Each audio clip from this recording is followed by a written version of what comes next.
여행은 즐겁죠. 요즘 1인 가구가 증가하면서 혼자 하는 여행, 혼행이라고 하죠. 혼행이 유행입니다. 하지만 혼자 떠나는 여행은 조금 즐거운 동시에 두렵기도 하죠. 특히 혼자 떠나는 여행이 처음이라면 더욱 불안하고 두렵기 마련입니다. 낯선 환경, 만나게 될 낯선 사람들, 그들에 대한 불안, 그리고 안전에 대한 걱정과 염려, 언어와 문화적 소통에 대한 긴장감, 또한 돌발 상황에 대한 대처, 두려움, 이런 것들이 다 두려움으로 작용합니다. 저와 여러분의 인생도 두려운 까닭은 혼자 가는 길이기 때문이에요. 주변에 많은 사람들이 있는 것 같지만, 가족이 있는 것 같지만 결국 혼자 가는 길이고 한 번도 가보지 않은 길을 가기 때문에 인생이 두렵습니다. 지금 야곱은 형과 아버지를 속여서 장자권과 축복권을 빼앗고 분노한 형의 이 칼날을 피해서 혼자 도망치듯 어쩔 수 없이 브엘세바에서 하란까지 800km의 길을 순례자로서 여행을 하게 됩니다. 800km 먼 거리죠. 보통 그 산티아고 길, 스페인 지역에서 프랑스 국경을 통해서 넘어가는 그 순례자들의 길이 800km라고 합니다. 그 길을 가면서 자기 성찰을 하고 고행을 하고 인생의 의미를 돌아보고 수행을 하지 않겠습니까? 야곱은 지금 그렇게 자발적인 수행과 고행은 아니지만 어쩔 수 없이 가는 이 도망치듯 가는 이 순례자의 길입니다. 그리고 그의 마음은 두렵습니다. 떨립니다. 절망적입니다. 허허벌판에서 노숙을 하면서 몸과 마음도 녹초가 되었고 정말로 인생 최대의 위기를 맞이한 것이죠.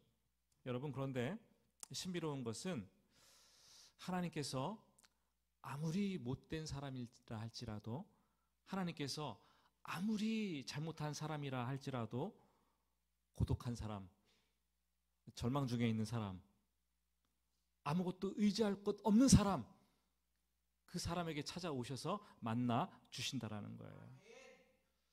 이 하나님을 인격적으로 만나려면 그래서 우리가 좀 힘도 빠져서 힘을 잃어봐야 돼요. 용기도 바닥이 떨어져 갖고 너덜너덜하게 돼봐야 돼요.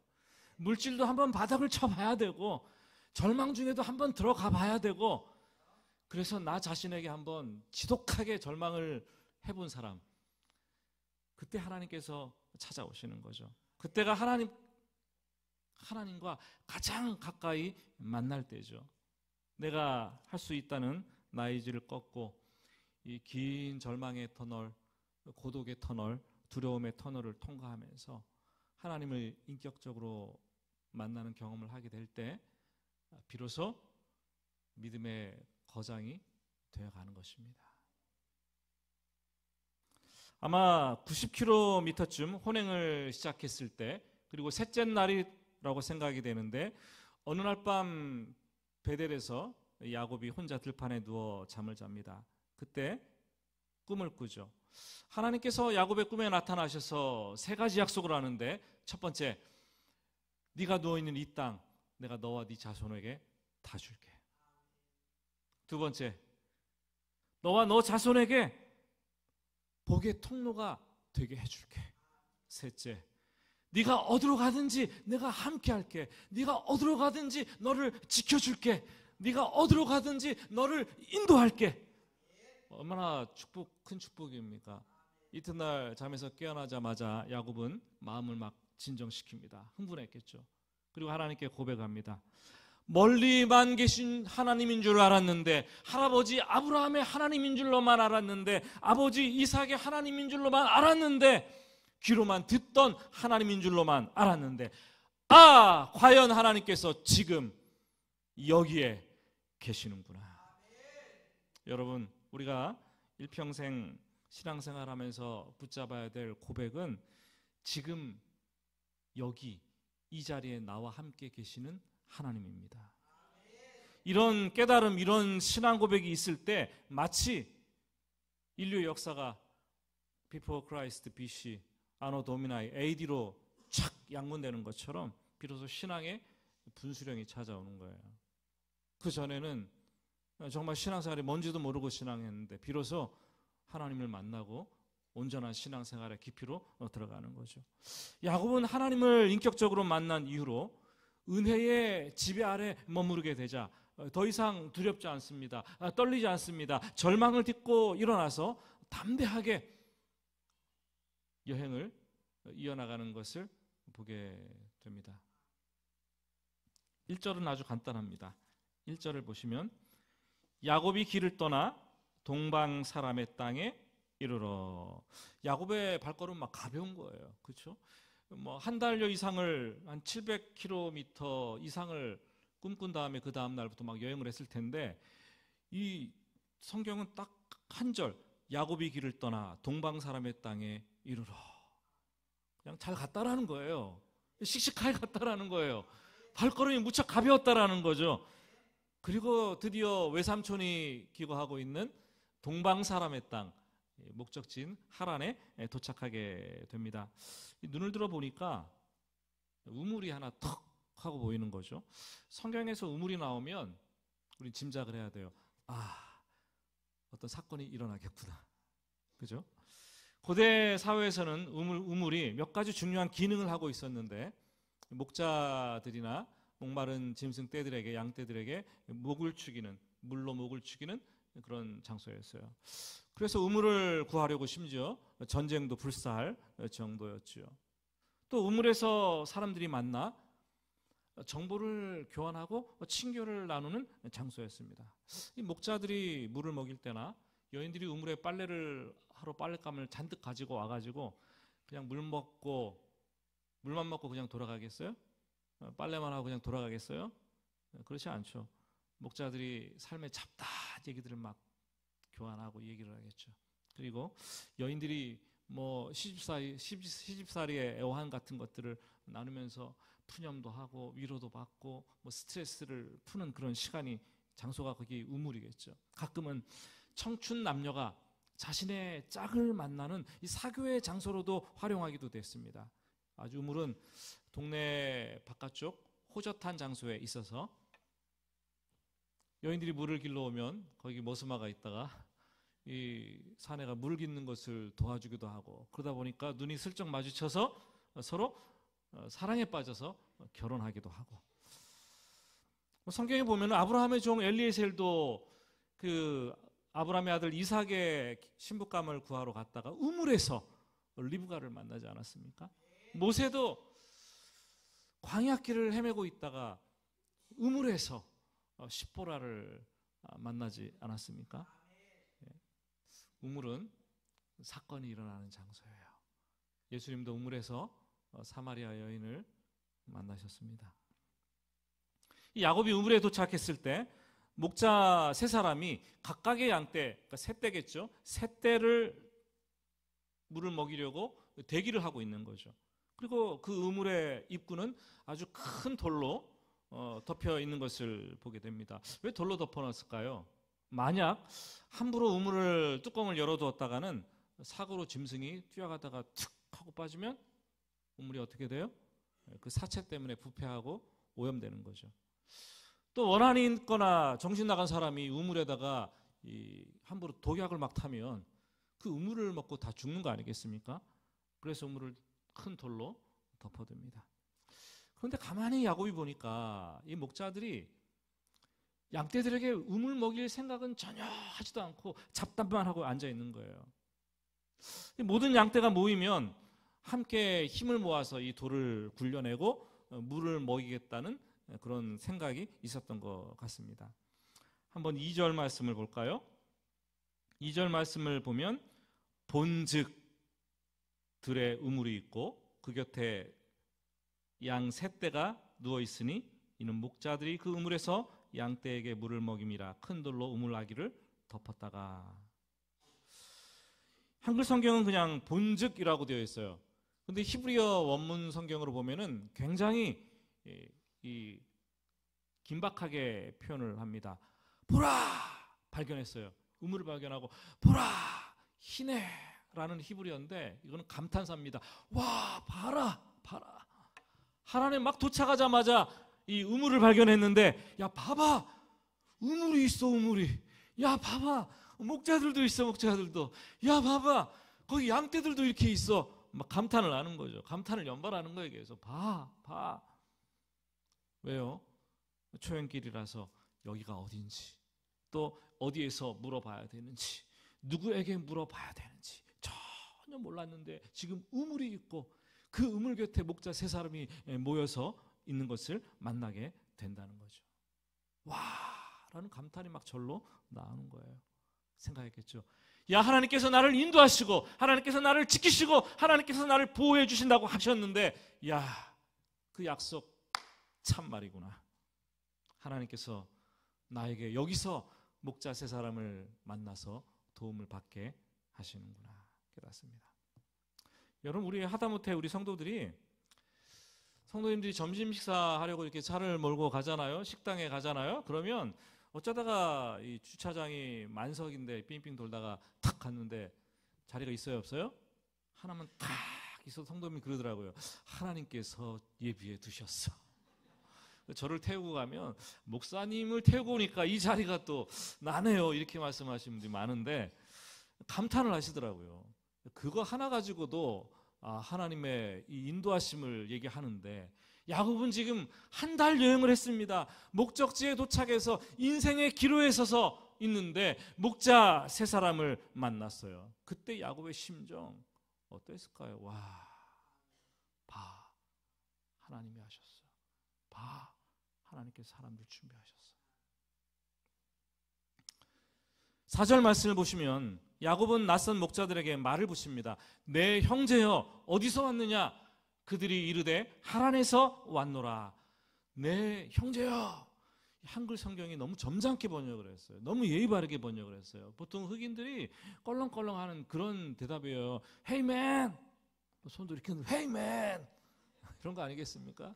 Hey brother. 저도 외국 나가서 이런 얘기만 Hey brother, 많이 흑인들이 그 얘기 많이 하더라고요. 너무 친근감 있게 부르는 거 아니겠어요? 놀라워요. 어떻게 야곱이 이렇게 담대해졌을까? 조용히 집안에만 거하면서 엄마의 치마폭에 쌓여서 내성적으로 시키는 일만 하고 살아왔던 야곱이 어떻게 이렇게 담대해졌냐는 거죠. 저는 이 성경을 읽으면서 이 Hey brother, 이 말을 처음 목자들이 야곱에게 하는 말인 줄 알았어요. 근데 보니까 야곱이 목자들에게 하는 거예요. 너희가 어디서 왔느냐? 자기가 와놓고 이 참 희한한 질문을 하고 있다라는 거예요.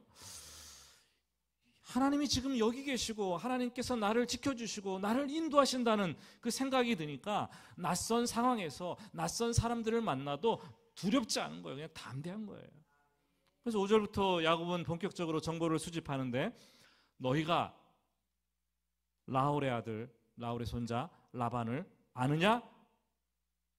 목자들에게 합니다. 안다. 6절 야곱이 또 묻습니다. 그럼 라반이 평안하냐? 왜 갑자기 평안을 묻습니까? 못 먹고 살던 시절에는 우리의 인사가 밥 먹었어요? 이거였어요. 그리고 전쟁에 나가지고 불안할 때에는 하루 지나고 나면 또 사람이 죽고 그 다음에 또 사람이 죽고 하니까 그간 밤새 평안하셨습니까? 인사였어요. 안녕하십니까? 이 인사가 아니겠습니까? 초대교회 때는 예수님이 곧 니네가 본 그대로 올 거야 그랬더니 마라나타, 주님 좀 빨리 오세요. 이게 그들의 인사 방법이었습니다.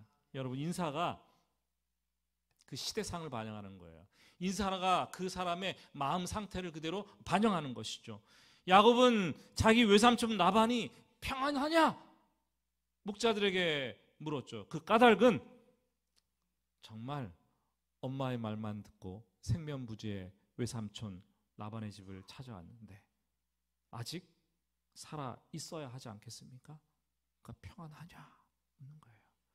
이역 말리 먼 땅에서 힘들게 찾아왔는데 이사 가고 없으면 어떻게 해요? 그 동네에 살고 있어야 되는 거잖아요. 아직 평안하냐? 만일 죽었다거나 이사를 갔다거나 늙어서 병들었다거나 치매가 걸렸다거나 그래서 나를 못 알아본다면 이거 정말 큰일 아닙니까? 평안 나냐? 물을 수밖에 없는 거죠. 야곱은 외삼촌 라반이 평안한 것이 지금 너무나 중요한 거예요. 평안해야 되는 거예요. 다행히 대답은 평안하다. 평안하다. 여러분도 평안하시기를 예수님의 이름으로 축복합니다. 뿐만 아니라 목자들이 얘기하는데 지금 그의 딸 라헬이 양떼를 몰고 여기로 오고 있다 말을 하는 거죠. 히브리어 원문을 보면 6절에도 희네 보라 라는 감탄사가 기록이 되어 있습니다. 목자들이 말하는 장면인데 목자들도 지금 대화를 하면서 이 상황을 보고 깜짝 놀라는 거예요. 야 봐봐 네가 말하는 그 라반의 딸 라헬이 지금 여기로 오고 있어. 뭐가 이렇게 딱딱 좀 맞아떨어지지?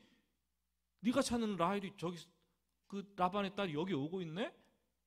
여러분 하나님께서 은혜를 부어주시고 내가 은혜의 지배 아래 있을 때는 내 삶이 뭔가 달라도 다른 거예요.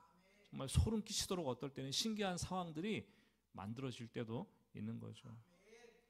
초대 교회에 전도자였던 빌립 집사님이 사마리아에서 열심히 일하고 있었어요. 근데 하나님께서 어느 날 말씀을 하시는데 가사로 내려가는 길로 가라 말씀을 주세요. 좀 하나님도 좀 때로는 두리뭉실해요. 그죠? 그냥 어디 도시 어느 마을, 어느 집으로 가라 콕 찍어서 말씀하시면 이렇게 가는데 가사로 내려가는 그 길로 가라는 거예요. 황당하죠? 그 길 어디 가라는 거예요? 초입에 가라는 거예요? 중간쯤 가라는 거예요? 저 끝에 가라는 거예요? 그 길이 짧은 길도 아닌데 가라는 거예요. 게다가 그 길은 황량하고 멀고 험한 광야길이었습니다. 근데 믿음으로 순종하고 갔더니 예루살렘 성전을 방문하고 하나님 말씀에 궁금증을 품고 돌아가는 에디오피아 여왕 네시를 만나게 되는 거예요. 그를 만나서 복음을 전하고 세례를 베풉니다. 한번 생각을 해보세요. 전도자 빌립이 하나님의 말씀을 듣고 도대체 이게 어디로 가라는 거야 그냥 우왕좌왕하면서 조금만 늦게 내려갔어요. 그 사람 만날 수 있을까요? 만나지 못하는 거예요. 에디오피아 네시가 수레를 달려가는데 너무 늦게 가는 거예요. 채찍질 해가지고 좀 수레를 빨리 달렸어요. 그러면 에디오피아 네시가 빌립을 만날 수 있었을까요? 못 만나는 거예요. 이 야곱이 여행을 하다가 우물가에 도착했는데 너무 피곤해서 좀 쉬었다가 가자 그래서 밤늦게 도착했더라면 어떻게 되었을까요? 이 목자들을 만났는데 목자들이 만나기 전에 이미 잡담을 하지 않고 물을 양떼에게 다 먹이고 벌써 떠나간 상태라면 어떻게 되었을까요? 라헬이 오늘은 몸이 아파가지고 양떼를 다른 사람에게 맡기고 이 목양하러 나오지 않았다면 어떻게 되었을까요? 여러분 어떻게 되었을까요? 예? 만나지 못했겠죠. 우연한 만남, 뜻밖의 만남 같지만 하나님은 지금 필연을 만들어가고 계시는 것이에요. 정확한 타이밍에 하나님의 섭리가 작동을 하고 있는 것을 보게 되는 거죠. 이 하나님의 은혜의 지배 아래 있으면 모든 상황이 이렇게 진행되는 것을 때로 느끼면서 정말 소스라치게 놀랄 때가 있습니다. 여러분 우리 해운교회가 10년 차가 되었는데 개척 초기를 돌아보면 처음 초기에 우리 두세 달간 만년동 아트브리지 작은 음악홀에 있었습니다. 주차 문제로 실랑이도 있었고 별로 좋지 않고 예배 공간을 사용하면서 건물을 많이 점유하니까 힘든 부분이 있어서 나가라 그러더라고요. 나가면 좋겠다. 그래서 비 오는 날 교육자들하고 예배 끝나고 동방여고도 와보고 어디도 와보고 뭐 그러기도 했는데 어쨌든 그해 부활주일에 가수원동에 우리 이곳 예배당으로 우리가 들어왔어요. 우리가 이곳에 들어오기까지 우연한 기회에 생각지도 못했던 사람의 도움을 받고 이 예배 장소가 연결되었어요. 전혀 생각지도 못했는데 뜻밖의 일, 뜻밖의 장소, 뜻밖의 도움을 베푸는 사람을 만났습니다. 그러나 하나님은 필연적으로 이것을 작정하시고 계획하시고 이루어 가시고 은혜의 지배 아래 교회가 시작되게 하신 거죠. 믿으십니까? 여러분, 오늘도 마찬가지입니다. 여러분이, 제가 지금 이곳에서 말씀을 전하고 여러분 예배자로 참석하고 성도의 교제를 나누고 있는데, 이곳에 있는 까닭은 하나님께서 이곳에서 나에게 어떤 사람을 만나게 하시기 위해서, 하나님께서 누구를 구원하시기 위해서, 누구에게는 하나님께서 도움을 주시기 위해서, 하나님께서 나에게 하고자 하시는 아주 특별한 일이 있기 때문에 이 자리에 부르셨다라는 거예요. 우리는 잘 몰라요. 그렇지만 하나님은 당신의 자녀들을 하나님의 은혜의 지배 아래 두시고 일을 하나씩 하나씩 이루어 가십니다. 하나님의 일하심, 하나님의 섭리에 대해서, 그래서 우리는 항상 열린 마음으로 영적 이 민감성을 가지고 주목해서 봐야 되는 거죠. 그게 그리스도인들의 삶의 방식이 되어야 합니다. 이 야곱은 라헬이 우물가로 오는 것을 봅니다. 그리고 느닷없이 목자들을 질책하는 거죠. 7절 말씀입니다. 지금 해가 되나진데 여기서 이렇게 게으르게 잡담이나 하고 노닥거릴 시간이 아니다. 빨리 양떼에게 물을 먹이고 가라, 좀 가라 얘기합니다. 왜 가라 그랬을까요? 지금 라헬을 만날 건데 혹시 모를 목자들의 이 방해가 있을 것 같아서 염려를 했던 것 같습니다. 이 낯선 곳에 낯선 목자들에게 굉장히 대담하죠. 야곱 같지 않아요, 그죠? 대담합니다. 그럼 목자들은 우리 못 간다, 못 간다. 그 이유는 관습대로 목자들이 다 모이면 함께 힘을 모아 이렇게 돌을 굴려내고 양떼들에게 물을 먹이는 게 관습이다. 우린 못 간다. 그럽니다. 그러자 그 말이 끝나기가 무섭게 야곱은 놀라운 일을 만들어내는 거죠. 10절 말씀 우리 같이 한번 10절을 같이 읽어 보겠습니다. 야곱이 그의 삼촌 라반의 딸 라헬과 그의 외삼촌의 양을 보고 나아가 우물 아귀에서 돌을 옮기고 외삼촌 라반의 양떼에게 물을 먹이고. 라헬이 나타나자 이 야곱이 막 평소에는 두세 사람이 같이 옮겼는데 어디서 괴력이 났는지 혼자 가가지고 그 돌을 막 굴려내는 거예요. 대단하지 않습니까? 그 양떼에게 물을 다 먹였어요. 우리도 그런 것 같아요. 살아가는 사람이나 아내들이 옆에 있으면 남자들이 막 힘이 막 나는 거예요. 그죠? 그렇지 않습니까, 여러분? 힘이 나는 거예요. 김장할 때도 어제 보니까 금요일, 토요일 약속이나 한 듯이 성도님들이 나누어서 이렇게 많이 오셨는데, 남자들이 열심히 하는 이유는 뭐 잘 하시겠지만 또 여성들이 또 열심히 하니까 힘을 얻어서 하는 거 아니시겠습니까, 여러분? 지금 라헬을 보고 야곱은 힘을 얻었습니다. 갑자기 어디서 괴력이 나타났는지 그 돌을 굴려냅니다. 야곱이 몰라보게 달라진 거예요. 어떻게 이런 담대함, 어떻게 이런 괴력, 어떻게 이런 열정이 생겨난 것일까요? 엄마 폭에 푹 쌓여가지고 엄마가 해주는 별미를 가지고 아버지를 속이고 형을 속이고 그냥 그런 졸부가 아니었습니까? 그런데 낯선 곳에서 낯선 사람들에게 이런 담대함을 보이는 거예요. 여러분, 하나님을 만나면 담대해집니다. 하나님을 만나면 적극적인 삶의 의지가 생깁니다. 하나님을 만나면 열정이 생깁니다. 하나님의 은혜가 그를 강한 사람으로 만드는 것이죠.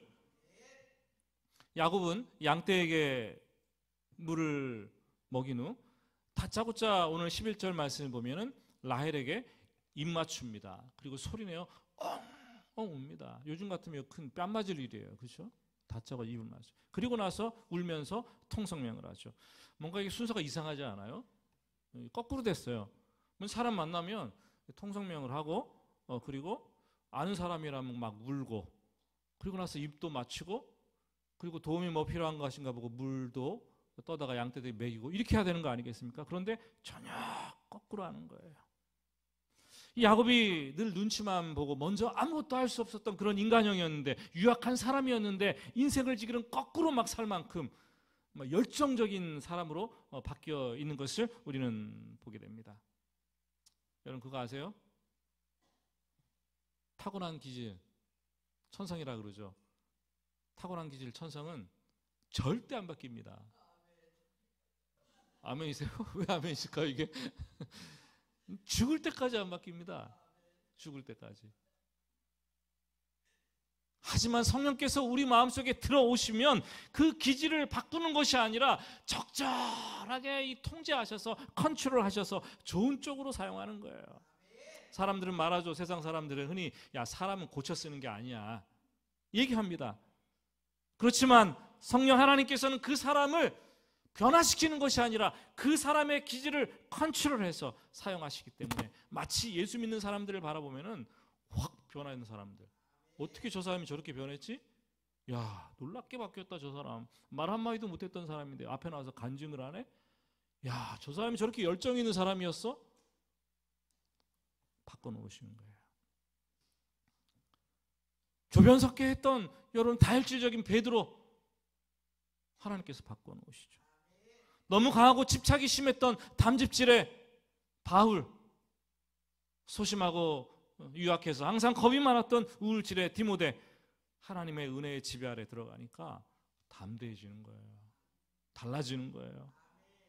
하지만 예수를 믿는다고 해도 우리가 정신줄을 놓고 하나님의 은혜의 지배 아래서 이렇게 벗어나기 시작하면 다시 옛사람의 기질들이 불쑥 나옵니다. 그러면 주변 사람들을 힘들게 하고 상처를 주고, 야, 예수 믿는 사람들이 왜 저래? 이런 욕을 먹는 거죠. 여러분, 하나님의 은혜의 지배 아래 머물 수 있기를 주님의 이름으로 축복합니다. 이 12절 이하의 말씀을 보면 이 라헬이 급히 달려가 아버지 라반에게 고하고 외삼촌 라반과 조카 야곱이 상봉하는 장면입니다. 이 라반이 딸 라헬에게 소식을 듣고 달려왔습니다. 그리고 영접하고 입을 맞추고 자기 집으로 인도합니다.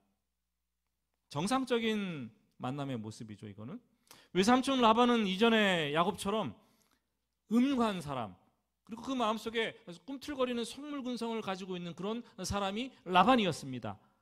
야곱을 자기 집으로 들여서 한 달이 지났을 때 이 품삯을 흥정하기 시작합니다.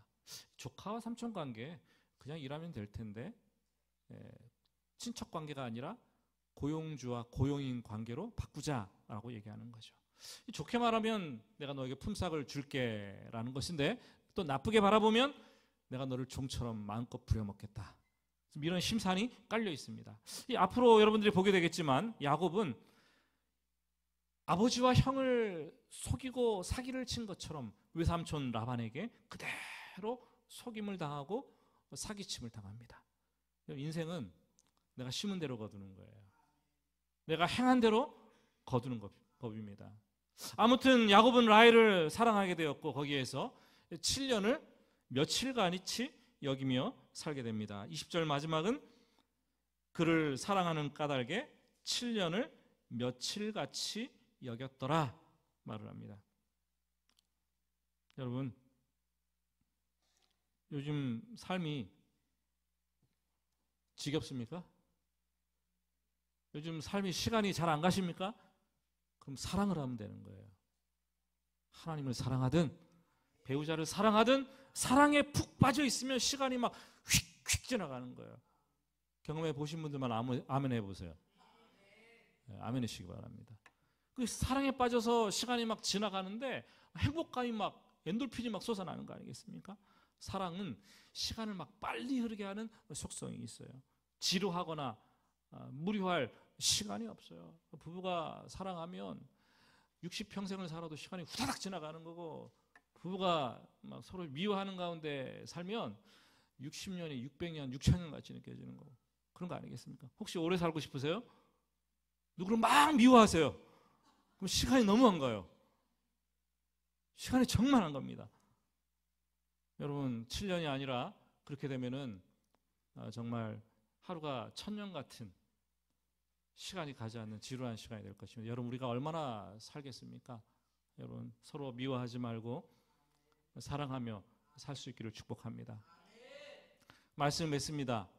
야곱은 고향을 떠날 때만 해도 쫄보였습니다. 속이고 사기치고 불안하고 두려워하고 절망하는 가운데 그냥 떠났어요. 그런데 베델에서 하나님을 만나고 지금 여기 계시는 하나님, 인격적인 하나님, 나와 함께 하시는 하나님, 나를 지켜주시는 하나님, 나를 인도하시는 하나님을 만나고 완전히 달라졌습니다. 그래서 오늘 원래 설교 제목을 우리 야곱이 달라졌어요. 그렇게 지으려고 그랬어요. 네. 아무튼 야곱이 하나님의 은혜의 지배 아래 머물고 나니까 순간순간 정확하게 한 치의 오차도 없이 일하시는 하나님의 손길을 막 그대로 느끼고 영안의 눈이 열려서 그걸 다 보게 되는 거예요. 옛사람의 모습은 사라지고 막 담대해지는 거죠. 열정적인 사람이 되는 거예요. 적극적인 사람이 되는 거예요. 정말 적극적으로 삶을 개척해 나가는 사람이 되는 거죠. 헌신적인 사람이 되는 거예요. 남을 사랑하는 사람이 되는 거예요. 물론 앞으로 보면은 야곱이 은혜 아래서 이렇게 밖으로 뛰쳐나갈 때 그때는 불쑥불쑥 옛사람의 기질이 또 이렇게 나와가지고 실수하게 되고 남을 힘들게 하게 되고 자신도 고통스러워서 어쩔 줄 모르는 시간들이 다가옵니다. 하지만 은혜의 지배 아래 있을 때는 정말 하나님께서 쓰시는 아름다운 사람이 되는 거죠.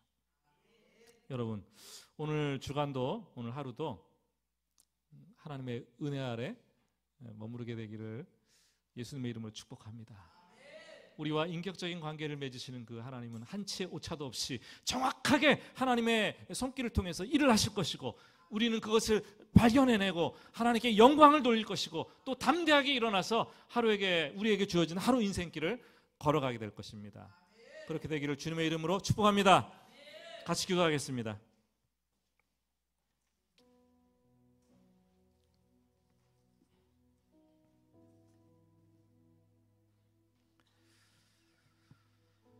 오늘 야곱의 모습을 통해서 나의 모습을 봅니다. 내가 하나님을 믿지만 은혜 아래 머물지 않을 때는 옛 사람의 기질들이 자꾸 툭툭 불거져 나옵니다. 실수하죠. 혈기 부리죠. 상처 주죠. 교만하죠. 두려워하죠. 음담패설을 하죠. 못된 생각을 하고 못된 마음을 품습니다.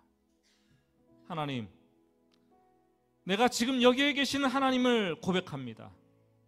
내 인생을 지키시고 이끌어가시고 인도하시는 하나님을 고백합니다. 은혜의 지배 아래 머물게 하시고 하루하루 살아가는 동안 주님 담대함을 더하여 주시옵소서. 이 시간 같이 조용한 목소리로 하나님께 기도하겠습니다. 하나님 아버지, 간절히 기도합니다. 오늘도 주의 은혜 안에 머물게 하시고 주님의 인도하심을 받고 지키시고 돌보시고 계속 감사합니다. 하나님의 은혜가 가르치고 하시고 그 아래서 하나님의 일하시는 손길을 바라보며 주님 들지 않고 놀라지 않고 담대하게 인생을 살아갈 수 있도록 주님 도와주시기를 원합니다. 주님, 하루하루가 힘든 인생길인데 주님,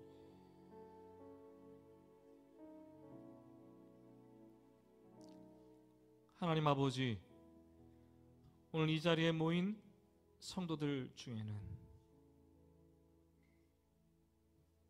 험하고 두려운 광야길을 가는 것 같은 인생을 살아내는 분들이 있습니다. 나 혼자 갈 수 없다고, 너무나 두렵고 떨린다고 발걸음을 떼지 못하는 성도들이 있다면 하나님의 은혜의 지배 아래 머물게 하여 주시고 그 인생길 걸어갈 때 가볍게 하여 주시옵소서. 순간순간 인생 속에서 일하시는 하나님의 손길을 발견하고 그것으로 하나님이 나를 지키시는구나, 나를 인도하시는구나 발견하고 더욱 담대해진 인생 살아낼 수 있도록 도와주시옵소서. 오늘도 연약한 우리들에게 찾아오셔서 우리를 바꾸어 놓으시고 주와 동행하게 하신 하나님께 감사드리면서 예수님의 이름으로 기도드립니다. 아멘.